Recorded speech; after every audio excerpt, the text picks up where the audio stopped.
Hello everybody, welcome back. Today as well we have got to another video. In this video I'll show you how you can add yellow basket on TikTok shop. But before that, please do make sure to like our video, subscribe our channel, and yes, without any further delay, let's get started. So for that, what you need to do is simply need to go ahead, open up your TikTok app.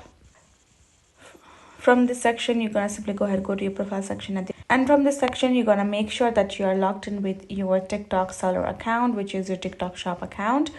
And then you're going to tap on this plus icon at the bottom. Now from this plus icon, what you're going to do is simply going to go ahead, create a video or upload a video. Then tap on this check icon at the bottom or upload a video. And from this section, what you're going to do is once you have your video, you're going to upload a video. Next, in the post section, you will find this option of add link. And what you're going to do in this add link section in your shop account, you're going to go ahead, add in your products link.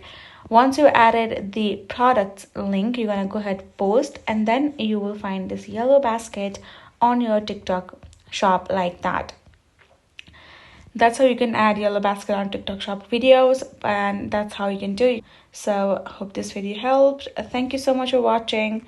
I will see you guys in our next video.